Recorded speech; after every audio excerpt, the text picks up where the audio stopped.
Hello.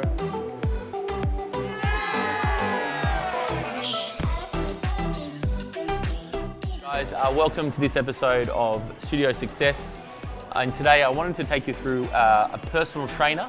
Welcome, Rizz, to the show. Thanks, mate. Appreciate it. Yeah, thanks for inviting us down to your place of workout. We're in Body Fit Miranda. We are. We work out of a 24/7 facility. Yes, we do. A big one too. Amazing. 2,500 members. 2,500 members. Yep. Big gym. All right, Rizz, just quickly before we get training, I know you want to get me training. Before we get training, let me just tell you how this episode came about. I decided to get a personal trainer and moved to this area and found this guy Rizz. Didn't know him from a bar of soap at all.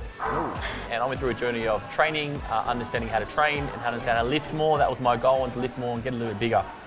And so Rizz took me through that. So Rizz, it's been a bit of a journey. Has been, mate. Good year. But enough chatting, Richard. Let's get training. All right, let's do it. Cool.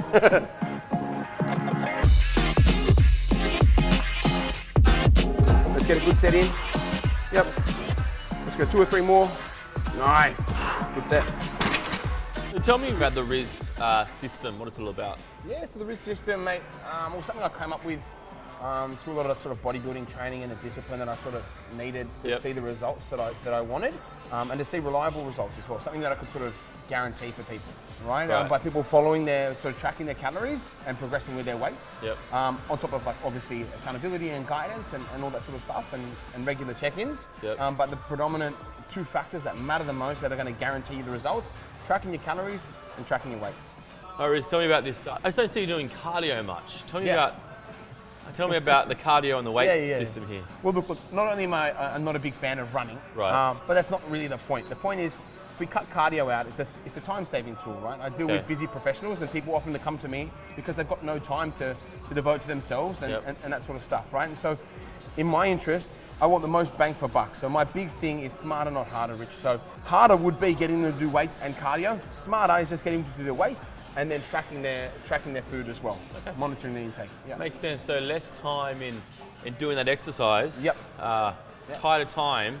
And you're saying just count those calories. Yes. So they don't have to do the hours of running on the treadmill. Exactly. Enough talking, Rich. Let's go up a bit more. It's part of the Rizz system, right? So let's do it. Let's go. Big push. Big proud chest. Let's go. Up. Nice. Excellent. Keep your elbows tight to the sides.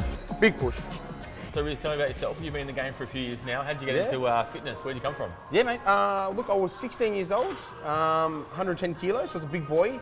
Loved my food. I wanted to do a chef's apprenticeship and a bunch of other stuff, but I saw a friend of mine at TAFE and he was getting better looking and healthier, and I was doing chef stuff and I was putting on a lot of weight and I just wasn't feeling happy in myself. So I figured I'd do a TAFE course, Cert 3 in fitness, and that's where I took off. So from when I was 19, I've been in the gym since I was 16. I'm 29 now. So about 13 years in gym, and about 9 years qualified. So knees out, knees out, knees out. Chest tall. There's one thing that kind of like bred me to you was that your obsessiveness of things and the way that you do things and the details. And when we first started training, it was about the system and really particular on certain things. Absolutely. Tell me about where this obsessiveness have come from in the training game. Well, if you want good results, I believe you need to be obsessive over the details. And obsessive over the things that are going to get you the result, right? So that may be weights, that may be cardio, that may be food, all those sorts of things, but they have to be written down and they have to be acknowledged in order for you to progress. If you want to buy a house, you need to know where your finances are at, right? So if you have to have the same approach with your body, same approach with your mind, like I journal every night, it's important for me, tracking how I feel, how I think, where my money's at and where my calories are at and where my weights are at. Great. All right, let's do it.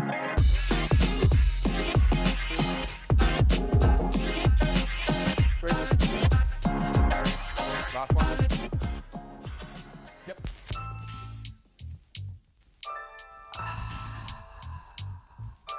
So Rizz, I have this term called secret sauce, right? Basically meaning that out of all the trainers anywhere, they've got something that over other trainers, over the competitors. What is it for you? I mean, I'm guessing there's something around this pods, right? You want to take me through what you think your secret sauce is? Yeah, well, I think for me, the strength that I was able to bring in was that pod training, but bring a one-on-one flavor. So providing results that you would normally get in a one-on-one session, but in a group setting. So I mean, look, it's more economical that way, but also you get the community benefits that you wouldn't get So I don't know how many times you've trained in the gym by yourself, but for me, training in the gym by myself, it's nice sometimes, but I would rather have a community of people that I could train with. Definitely, yeah. You know, someone that I can go, hey mate, you're going to be there at 5 a.m. when I want you there at 5 a.m., right? So the pod training really has that benefit, and I think my secret sauce is being able to bring people together like that and make sessions really fun and enjoyable, but also keeping you accountable and helping you reach your health and fitness goals. Right?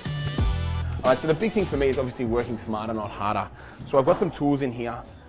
If you can imagine with your standard gym tools, right? You might have a V-grip or certain things for like a row. A 6 foot tall man and a 5 foot tall woman would use the same tool, but you could imagine we're built fairly differently. So the reason why I grab these tools is because they're custom for all my clients. So whatever client's heights, weights, this accounts for that sort of stuff. So I'm gonna give Richard one of these. Now it looks a bit challenging because it is, but what this will allow Richard to do is use a lighter weight, but get more muscle stimulation through the exercise that he's doing. So that's why I've got all these tools here. They're designed to make you work smarter and not harder. So taking more pressure off the joints and more tension on the muscle. Focus on squeezing the shoulder blades back.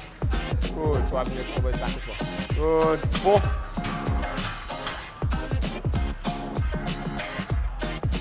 Nice, finish that.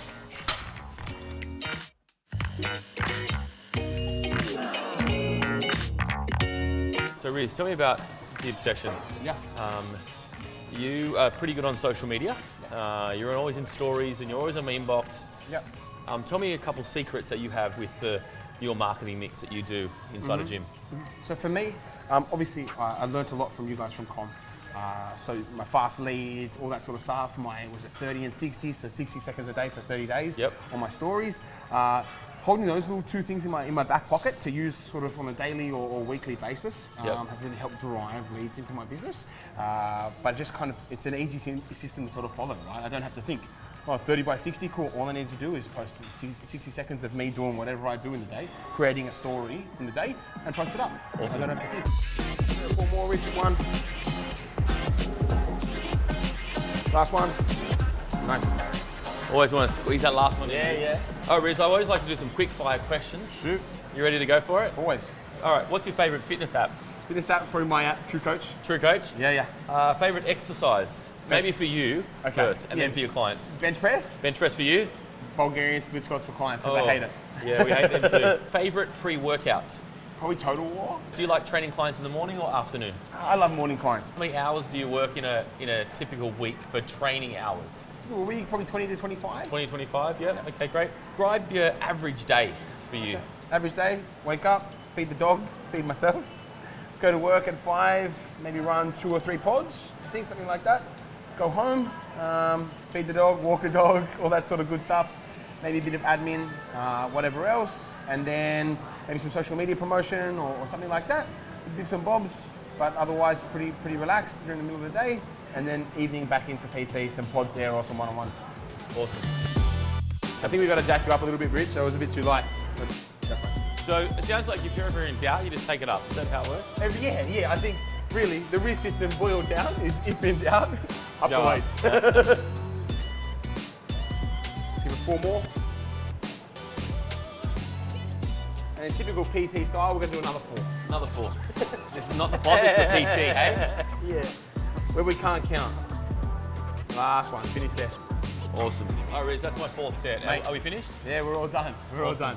Oh, wait on. No, we're done. Good? We're done. We're good. All right, typical PT style, when you do the one-on-ones, they wasn't more, right?